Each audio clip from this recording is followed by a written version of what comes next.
What if you could bring reliable electricity to the most remote corners of the planet without laying a single expensive mile of cable?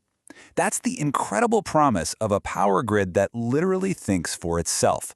So today, we're going to dive into a brilliant piece of research that could absolutely transform the lives of millions. Okay, first let's set the scene. For billions of people, flicking on a light switch just isn't a reality. See, the problem is something experts call the last mile. In really rugged, hard-to-reach places like the mountains of Nepal, the cost and the sheer technical difficulty of extending the national power grid are just staggering. And this quote really hits the nail on the head.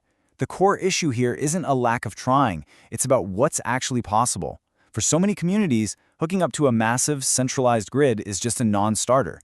The old way of doing things has basically hit a wall, which means we need a much, much smarter solution. Now, you might be thinking, hey, just put up some solar panels and a few wind turbines, problem solved, right? And yeah, that's a great start, but it brings its own set of massive problems. You see, local renewable grids have two major Achilles heels, two villains, if you will, that can bring the whole system crashing down. So villain number one is intermittency. I mean, it's pretty obvious, right? Renewables are unpredictable by nature. A big cloud bank can roll in and cause an immediate power deficit. And if the grid can't react in a split second to that drop, poof, you're looking at a total blackout. Villain number two is fragility. And this is a sneaky one. Even if you have a small, local grid, if you rely on a central brain or a main controller to manage everything, you've just created a single point of failure. And that's where things get, well, really dicey. I mean, think about it. All it takes is one squirrel chewing through one little communication cable, and the entire grid goes dark. That is not a resilient system. No way. It's a huge liability. Okay, so we've met the villains of our story. It's time to bring in the hero. The solution that this research proposes is an incredibly elegant system that's designed to overcome these exact flaws. It's called an Islanded DC Microgrid. So let's break that down. Islanded just means it's completely self-sufficient. It doesn't need the main grid at all.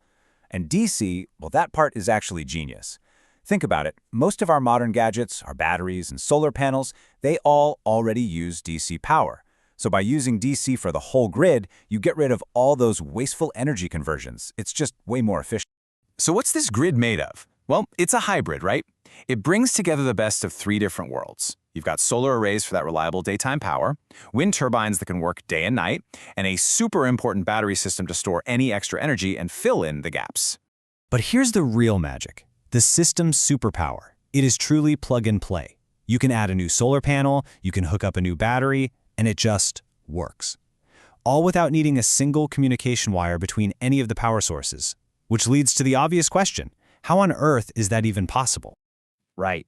How can you get a bunch of power sources to work together in perfect harmony without ever talking to each other? Well, the answer is just this beautifully simple, super robust piece of engineering.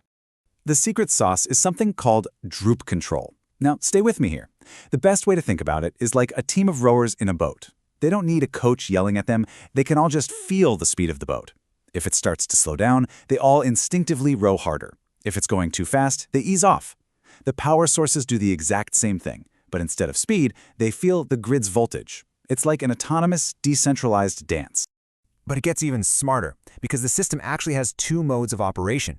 Most of the time, the solar and wind sources are in MPPT mode, and their only goal is to squeeze every single watt of power they can from the sun and the wind.